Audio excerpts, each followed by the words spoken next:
Olá, companheiros da Causa Operária TV, do canal Internacionalismo. Estamos começando o Conexão América Latina, mais uma vez, que é o programa que ocorre todas as terças-feiras, às 14h, ao vivo na COTV, e que também é postado no canal Internacionalismo. Convido já todo mundo que está assistindo ao nosso programa a curtir o vídeo do programa, a comentar à vontade aí no nosso chat para a gente interagir, a compartilhar também nas redes sociais, né, em todas as redes sociais onde você estiver. Se não tiver rede social, cria para compartilhar aí com o pessoal. É assim que a gente dissemina, né, o conteúdo revolucionário alternativo aí da Causa Operária TV no Facebook, Instagram, Telegram, Twitter, WhatsApp, por e-mail também. E aí a gente vai aumentando a audiência da COTV. Você também pode se inscrever no nosso canal, mais de 92 mil inscritos, rumo a 100 mil inscritos. E também você pode se tornar membro da COTV por apenas R$ 7,99 por mês. A partir desse valor você já contribui mensalmente, né, com uma quantia financeira que é fundamental para sustentar a imprensa revolucionária que é a COTV no YouTube, né, um canal como nenhum outro que existe aí no YouTube, seja em língua portuguesa ou em qualquer outro idioma, um canal revolucionário com programação 24 horas por dia. Então, se você puder, torne-se membro da Causa Operária TV e ajude a sustentar o nosso canal, que não recebe financiamento de banqueiros, de industriais, não recebe financiamento da igreja, não recebe financiamento do Estado, só recebe financiamento, apoio aí da classe trabalhadora. Também queria convidar todo mundo a se inscrever no canal Internacionalismo, né? Só digitar aí na barra de pesquisa do YouTube Internacionalismo e filtrar por canais, ou então no próprio canal da COTV ali no menu canais, vocês vão achar o Internacionalismo. Inscrevam-se, porque lá vocês vão poder assistir aos nossos programas e assistir aos nossos vlogs também, exclusivos aí do nosso canal, sobre a situação mundial. E outros vídeos também que a gente posta nesse canal que não são postados na COTV. Então pode se inscrever aí no canal Internacionalismo. A gente acabou de criar ele, já tem cerca de 250 inscritos. Quando a gente chegar a 1000 inscritos, a gente vai poder fazer transmissões ao vivo também no canal Internacionalismo com os nossos correspondentes aí em diversos países do mundo, nos Estados Unidos, na Europa, na Ásia, na África, na América Latina.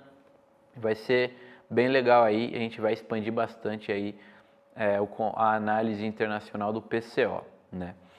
Bom, vamos começar aqui. Estamos falando sobre o Peru, né? Mais uma vez o país é tema aqui do nosso programa, porque embora as eleições já tenham terminado há mais de uma semana, na prática elas ainda não terminaram, né? O Pedro Castilho, ele saiu-se vencedor, conforme as urnas, né?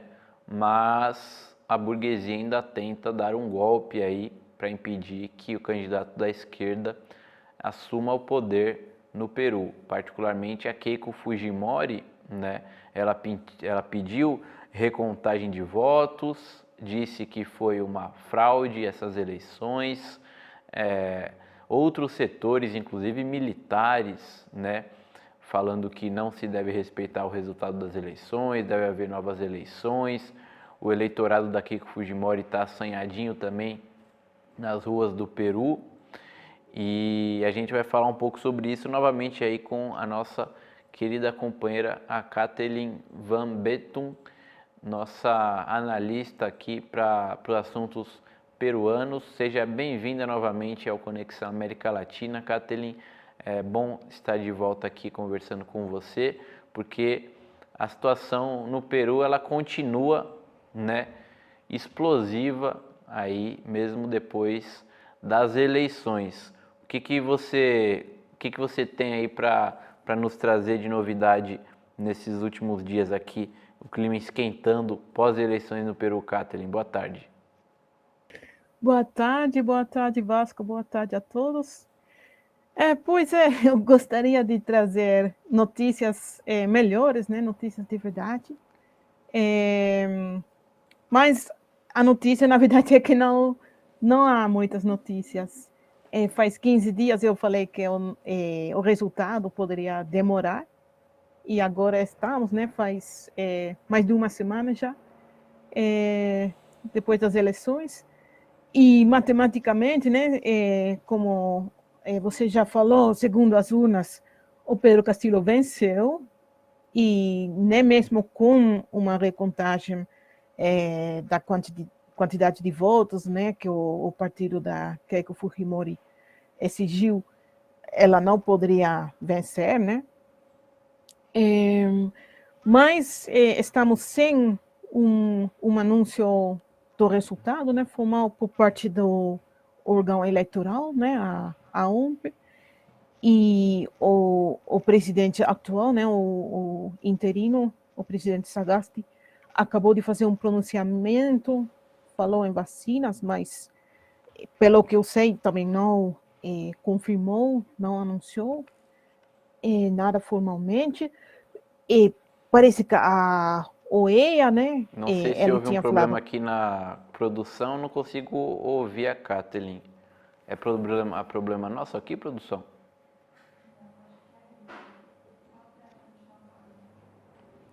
Pode continuar, Kathleen, vamos ver se é problema Ok. nosso aqui. Você Mas tá no mudo de alguma maneira aí, né? A gente não consegue te ouvir. aqui está tudo aberto. Mas vocês não ouviram nada?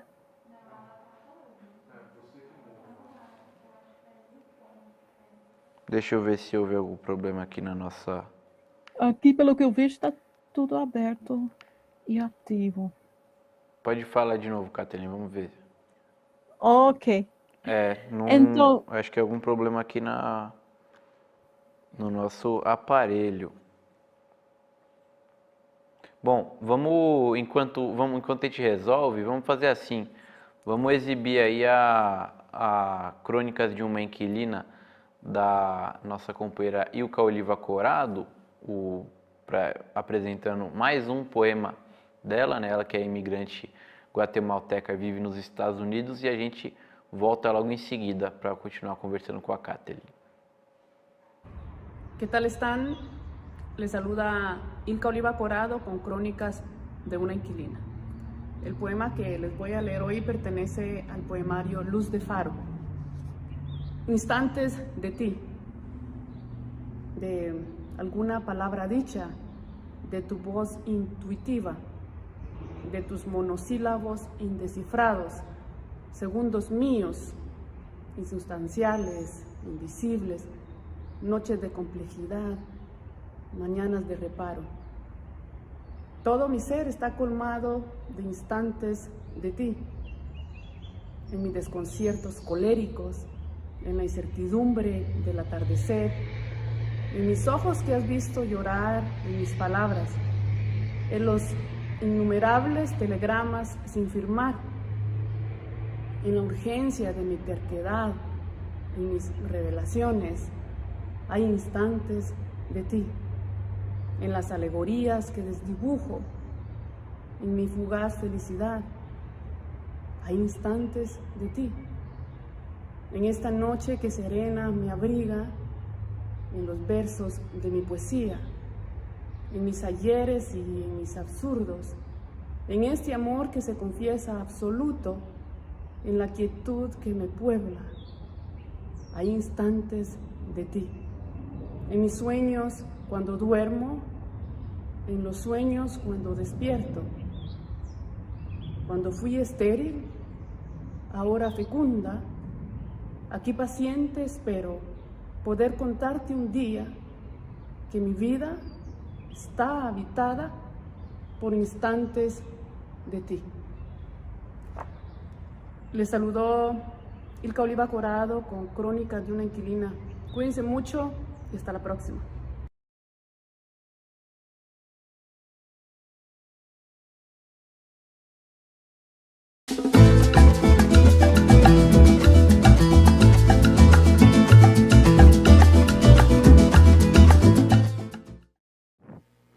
Olá, eu sou Márcia Chueira e falo direto de Cuba. Hoje é 15 de junho de 2021.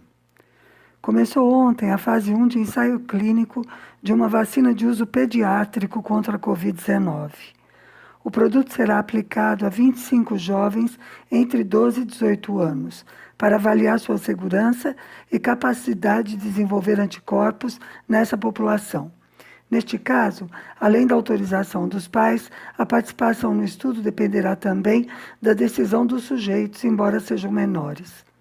O candidato utilizado será a Soberana 2, em 2 doses, e mais uma dose de reforço da Soberana Plus, com intervalos de 28 dias.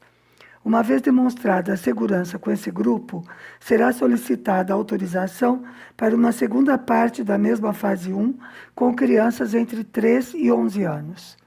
Se os resultados dessa pesquisa confirmarem as expectativas, será feito um estudo de fase 2, com 300 sujeitos, para avaliar a imunogenicidade do produto. Até o momento, já foram aplicadas em Cuba mais de 3 milhões de doses de candidatos vacinais anti-Covid para uma população total de pouco mais de 12 milhões de habitantes. Desde o início da pandemia, Cuba teve cerca de 20 mil casos de menores afetados e 2 falecimentos. A pesquisa de uma vacina pediátrica responde à necessidade de estender a imunização a todas as faixas etárias no menor prazo possível, sempre respeitando os preceitos éticos e de segurança do produto. O Banco Central de Cuba anunciou uma decisão na semana passada que pode dar margem a especulações mal intencionadas. A partir do dia 21 de junho, ficam suspensos temporariamente os depósitos em efetivo de dólares estadunidenses. Até o dia 20, quem tiver dólares em espécie poderá, se quiser, depositá-los em uma conta em MLC, moeda livremente convertível. Não está proibido ter dólares em mãos, mas se quiser utilizá-los em compras na rede de mercados em MLC, tem de depositar antes do dia 21. Para compreender melhor essa medida, é preciso conhecer alguns fatos. O primeiro é que, durante a gestão Trump, o governo norte-americano emitiu mais de 230 medidas aprofundando o bloqueio, e muitas delas dirigidas a asfixiar financeiramente a economia da ilha. As medidas foram incrementadas durante a pandemia e, até o momento, o governo que assumiu em janeiro não suspendeu nenhuma delas. O outro fato é que, tratando de evitar esses obstáculos, o governo cubano tomou 2 medidas no final de 2019. Dedicou parte de sua rede comercial interna, tanto varejista como atacadista, a transações exclusivamente com moedas estrangeiras e permitiu a abertura de contas bancárias nessas moedas. As 2 medidas combinadas visam que o governo possa recolher divisas em efetivo para fazer frente a compras no exterior. Funciona assim: as compras nas lojas em MLC só podem ser feitas com cartão. Pode ser um cartão dessas contas bancárias cubanas em moeda estrangeira ou um cartão de crédito internacional, desde que esse cartão não seja emitido por um banco estadunidense. Não porque Cuba não queira, mas porque o bloqueio proíbe. Com isso, o Banco Central de Cuba pode dispor de dinheiro em espécie para depositar em bancos internacionais.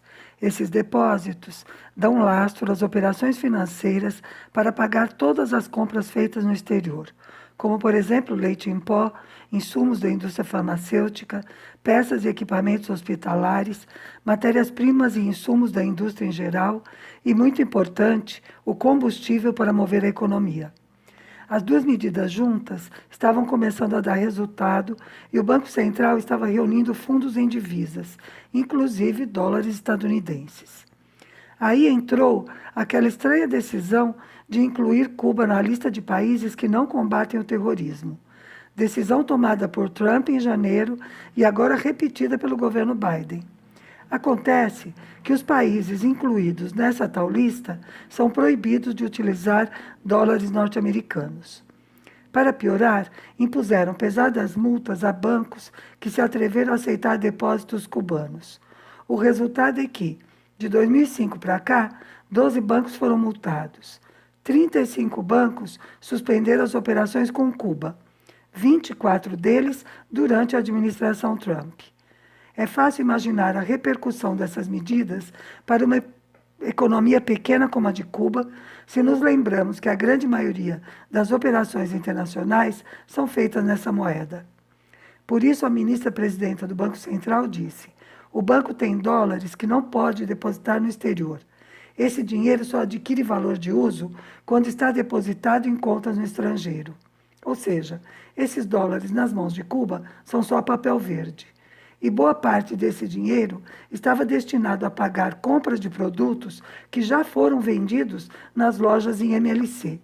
A proibição de colocar dólares estadunidenses nas contas em MLC visa estimular o depósito em outras moedas, como euros e libras esterlinas. Em resumo, a partir do dia 21 de junho, os turistas que vierem a Cuba ou quem quiser mandar dinheiro a pessoas residentes aqui devem utilizar outras moedas, como euros ou libras. A medida do Banco Central, embora cause alguns incômodos, é necessária e oportuna. Combater o bloqueio é tarefa de todos os dias, porque os imperialistas vão aperfeiçoando seus métodos para fazer o povo cubano passar fome. Por hoje é isso. Saudações socialistas.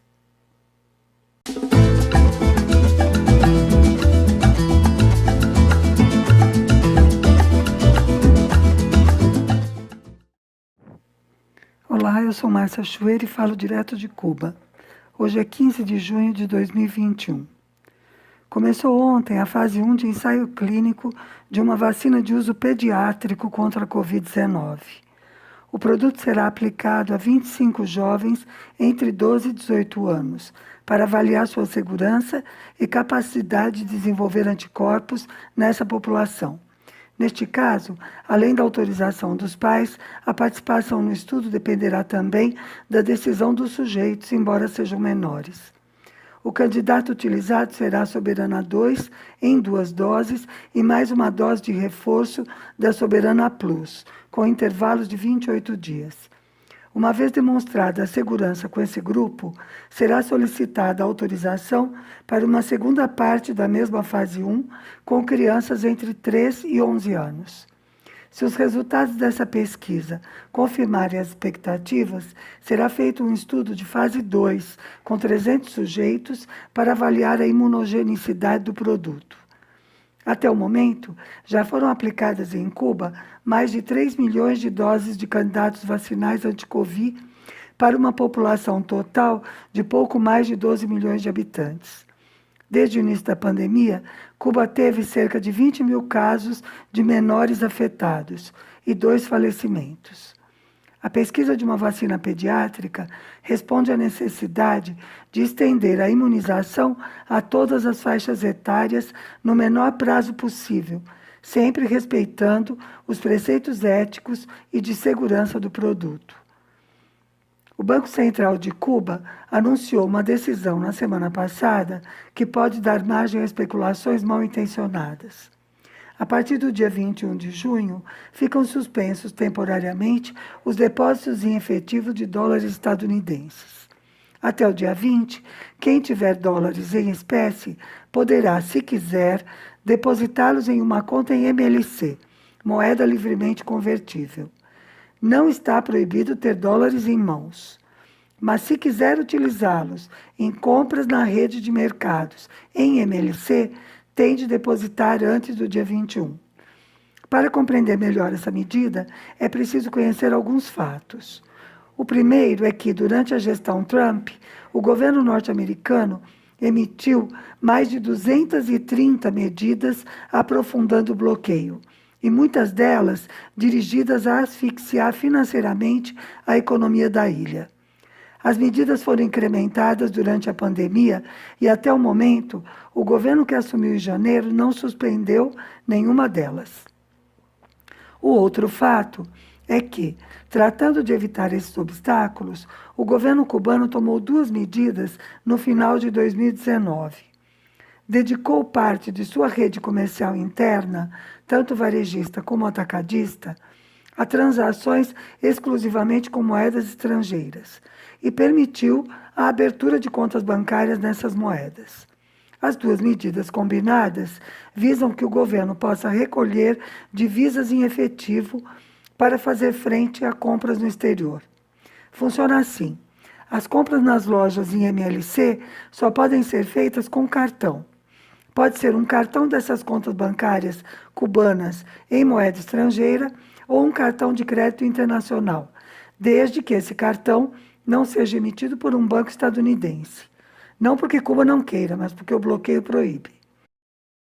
Com isso, o Banco Central de Cuba pode dispor de dinheiro em espécie para depositar em bancos internacionais. Esses depósitos dão lastro às operações financeiras para pagar todas as compras feitas no exterior, como, por exemplo, leite em pó, insumos da indústria farmacêutica, peças e equipamentos hospitalares, matérias-primas e insumos da indústria em geral e, muito importante, o combustível para mover a economia. As duas medidas juntas estavam começando a dar resultado e o Banco Central estava reunindo fundos em divisas, inclusive dólares estadunidenses. Aí entrou aquela estranha decisão de incluir Cuba na lista de países que não combatem o terrorismo.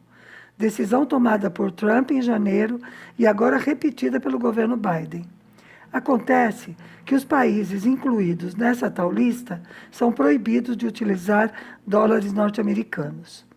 Para piorar, impuseram pesadas multas a bancos que se atreveram a aceitar depósitos cubanos.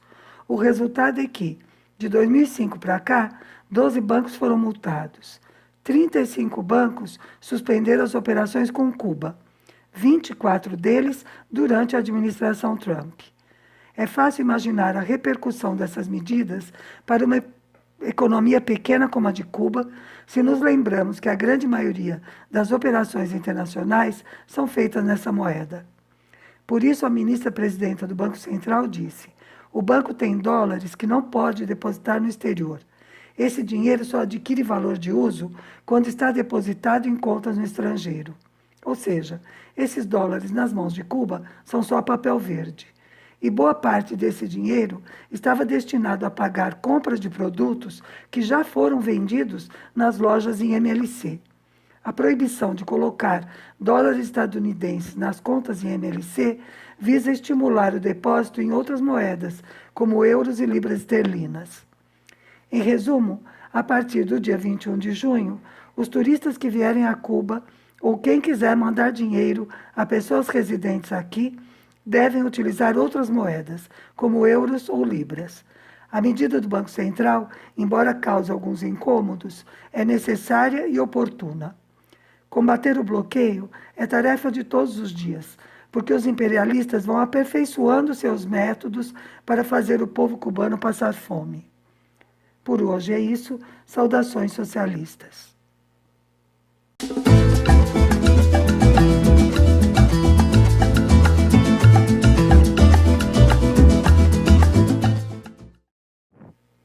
Olá, eu sou Márcia Chueira e falo direto de Cuba.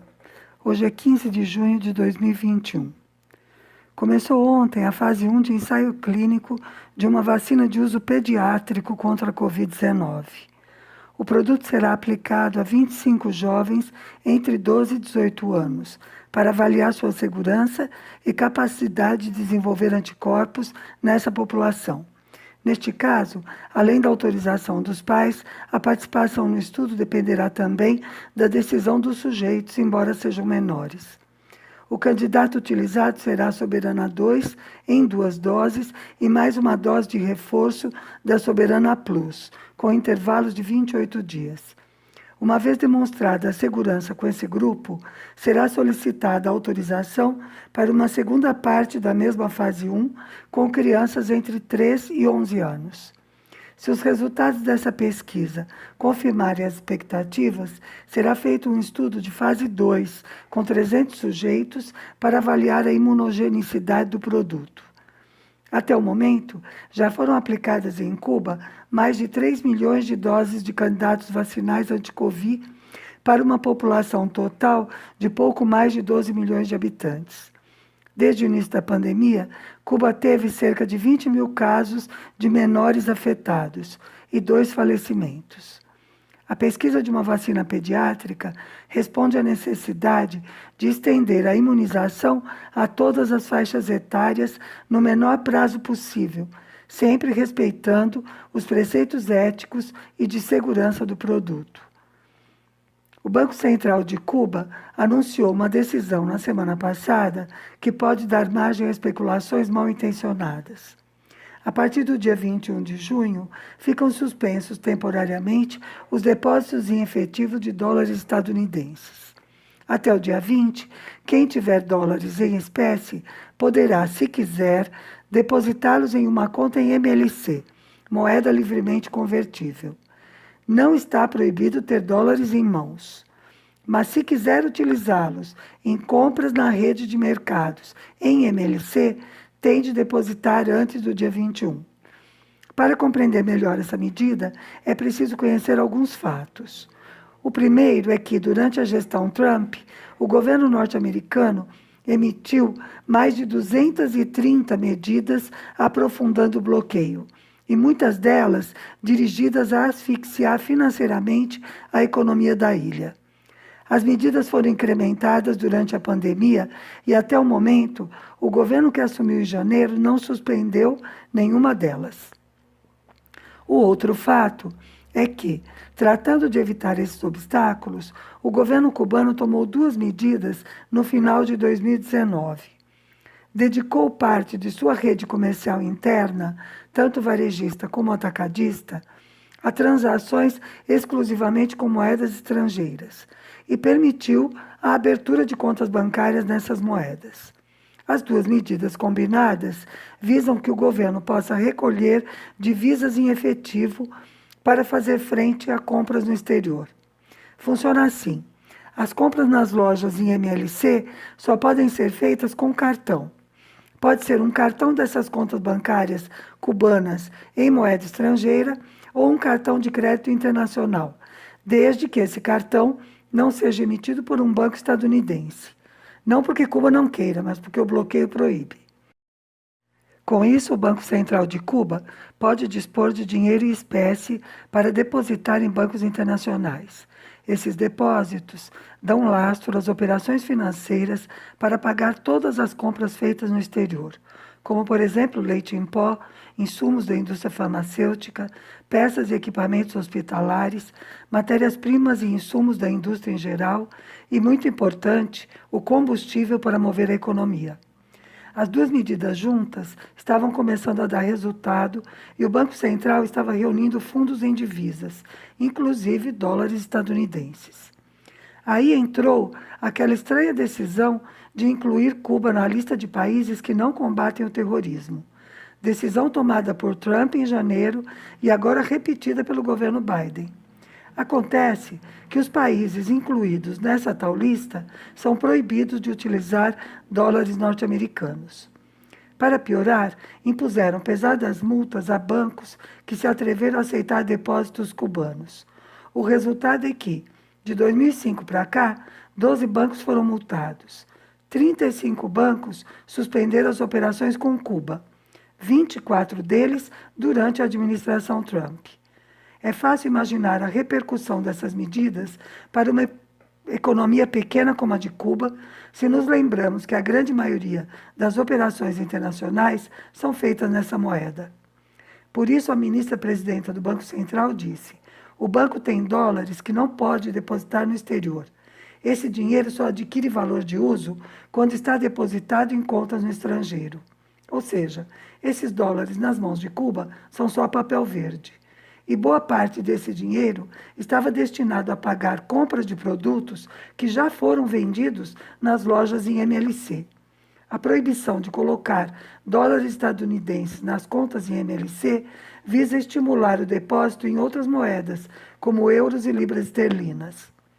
Em resumo, a partir do dia 21 de junho, os turistas que vierem a Cuba ou quem quiser mandar dinheiro a pessoas residentes aqui devem utilizar outras moedas, como euros ou libras. A medida do Banco Central, embora cause alguns incômodos, é necessária e oportuna. Combater o bloqueio é tarefa de todos os dias, porque os imperialistas vão aperfeiçoando seus métodos para fazer o povo cubano passar fome. Por hoje é isso. Saudações socialistas. Bom, a gente estava com os problemas técnicos aqui, mas vamos retomar. Kathleen, você estava falando, né, que na verdade não teve tantas novidades assim, né, mas que a direita peruana aí tenta melar as eleições, né? Eu disse que eu li, né? Temos aqui algumas notícias a respeito do pós-eleição. Inclusive, temos um comentário aqui, a Angelina Silva, ela fala: com certeza tá igual a Aécio, ao Guaidó, igual na Bolívia. Porque na Bolívia, na Venezuela, né, em várias ocasiões, e aqui no Brasil em 2014, a esquerda ganhou as eleições, né, e a direita acusou fraude para tentar um processo golpista. No caso do Brasil, isso daí começou em 2014 e o golpe se deu finalmente em 2016. Na Bolívia foi logo em seguida, né, acusaram o Evo Morales de fraude e houve o golpe. E aparentemente a Keiko Fujimori, né, os seus partidários, você acha que eles tentam fazer a mesma coisa agora no Peru, Kathleen? Então, agora todo mundo está me ouvindo? Sim. Ok. Então, sim, a palavra golpe já tem sido usada, não formalmente, mas ontem o canal aqui Vozes Latinas, que tem que cobre, né, as eleições no Peru, já falou em um golpe eleitoral. Agora eu vi que as Forças Armadas não negam, né, que estariam apoiando um eventual golpe, mas uma insistência tem, sem dúvida, de parte da Keiko Fujimori e de todo o partido dela. E não devemos esquecer, né, que a Keiko Fujimori, na verdade, ela estava presa, né? O ano passado, ela já estava presa por delitos já provados, né, de lavagem de dinheiro e corrupção. Aí ela foi liberada condicionalmente por causa da pandemia, né? E assim ela conseguiu se candidatar. E agora dizem, né, que o principal motivo porque ela quer sim ou sim ser presidente seria para evitar a volta à prisão. Mas os grandes meios parecem se ter esquecido, né, desse fato.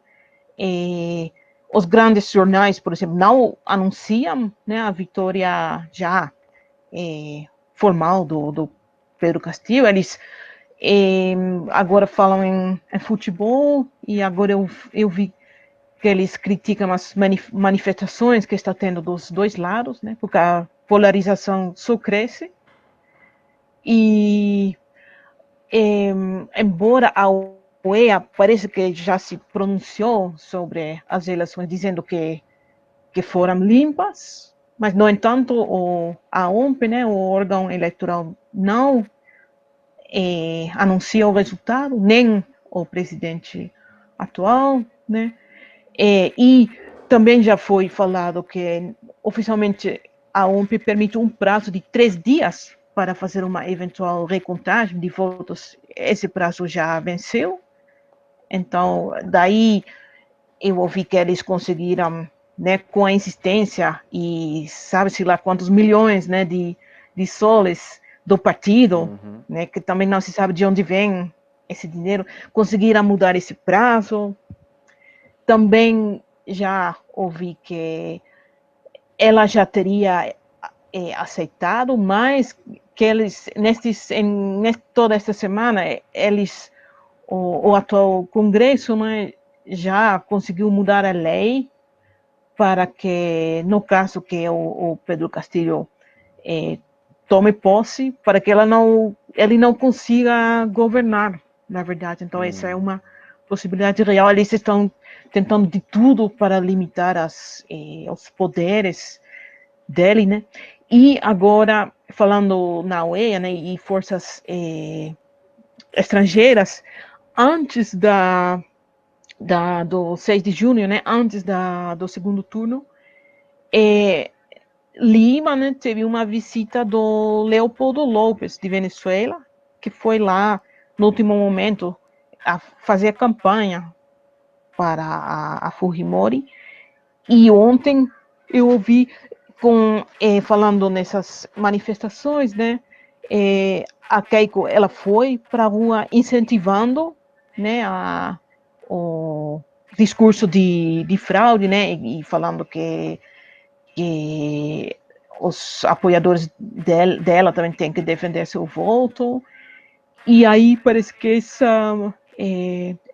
esse lado, né, a extrema-direita no Peru, tem apoio também do Vox da Espanha. E eu vi em um dos canais independentes mais formais, né, que está meio difícil você achar a informação. Ainda não tem uma imprensa independente tão bem organizada como pelo menos tem no Brasil, mas falaram que foram vistas até dessas antorchas que são o símbolo do Ku Klux Klan, né?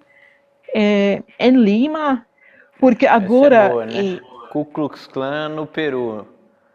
realmente, porque agora semana passada eu já falei da xenofobia, né, que foi usada durante a campanha.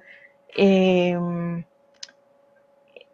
é, instalando o medo das pessoas, né, de que o Peru viria uma Venezuela, uma Cuba, hostilizando os venezuelanos em Lima. Mas agora tem um outro tipo de racismo que está agora se expressando, porque a elite rica, né, de Lima não consegue aceitar, para eles é inimaginável que um camponês, né, um homem da serra peruana, seria o presidente deles. Então, agora você está vendo uma polarização entre o povo peruano, né, do sul, do campo, e lá o campo não quer dizer latifundiários, né, são camponeses humildes que realmente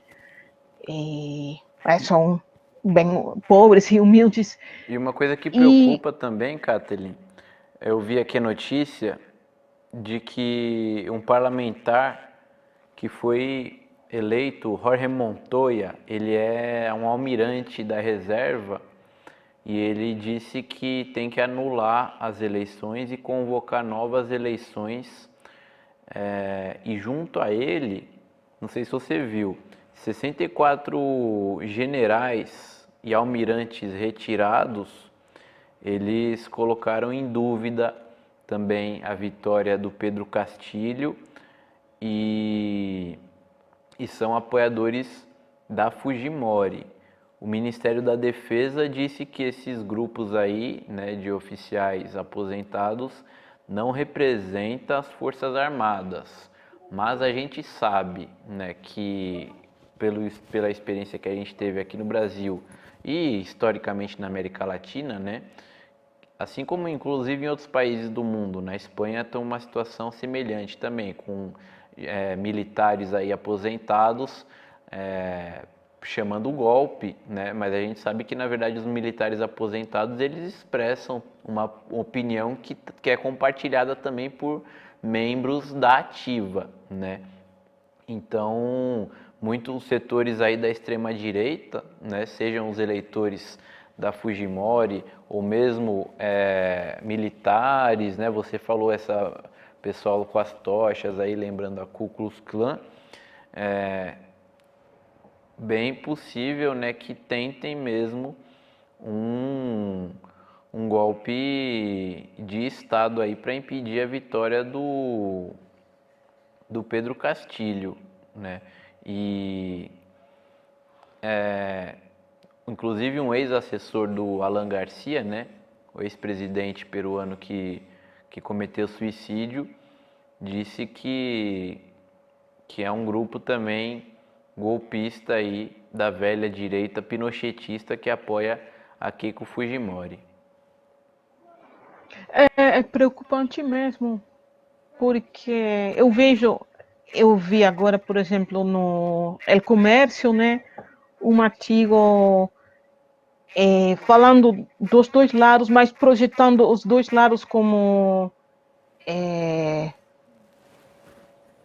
ou seja, de uma forma equilibrada, que os dois lados estão falando em fraude, então cada vez esse discurso vai ganhando peso, né? E os dois lados se sentem no direito de reclamar eleições limpas e sim, a direita está exigindo que sejam anuladas as eleições e realmente tem diversos grupos, né, fortes, a elite de Lima, as grandes empresas.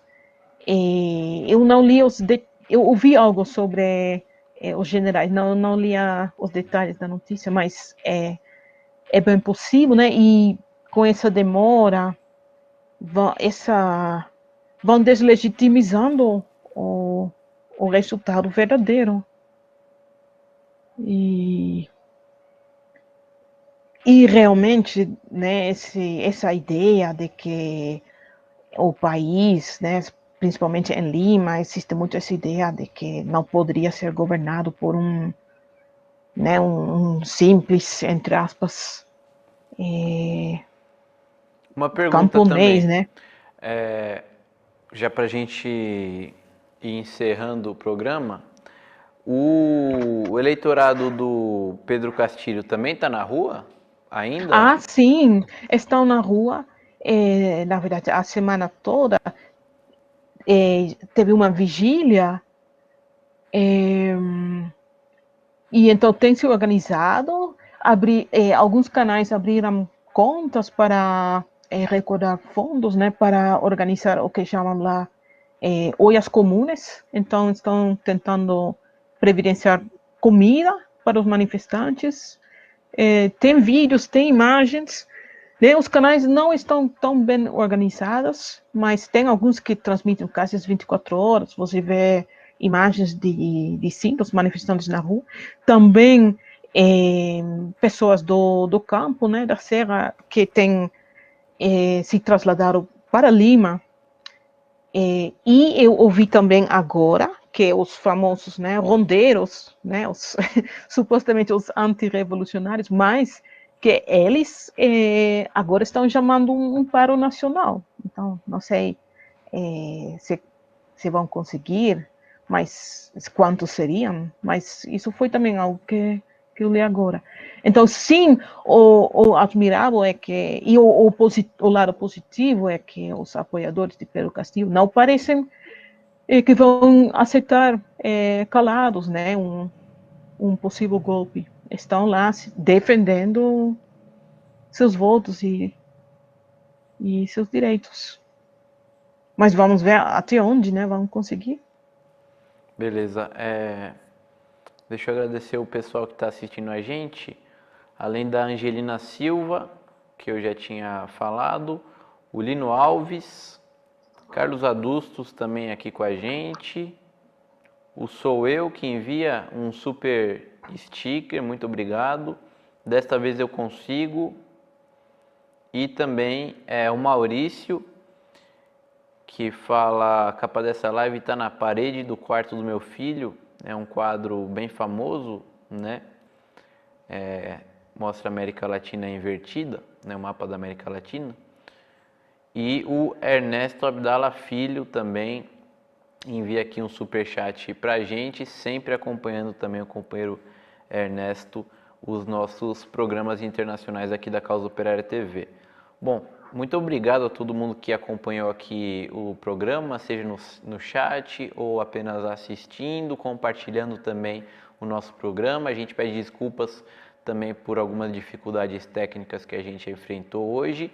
E também muito obrigado novamente a Kathleen, né, por informações, análises aí a respeito do que está acontecendo no Peru. Aparentemente a direita vai tentar mesmo aí uma espécie de terceiro turno no país, como aconteceu em 2014 aqui no Brasil, né? E como aconteceu, esperamos que não, né, na Bolívia, depois que o Evo Morales venceu, que houve um golpe de Estado, mas só mesmo as massas aí na rua para impedirem, né, qualquer tentativa golpista da direita. Bom, a gente vai se despedindo. Valeu, Kathleen, obrigado aqui pela sua participação novamente. Qualquer coisa a gente volta a se falar aí sobre o que está acontecendo no Peru. Muito obrigado, Kathleen, muito obrigado a todo mundo. Daqui a pouco vocês ficam às 4 da tarde com análise política na TV 247 com o companheiro Rui Costa Pimenta, em transmissão simultânea ao vivo aqui na Causa Operária TV. Então não percam, até a próxima terça-feira às 2 da tarde com mais um Conexão América Latina. Tchau!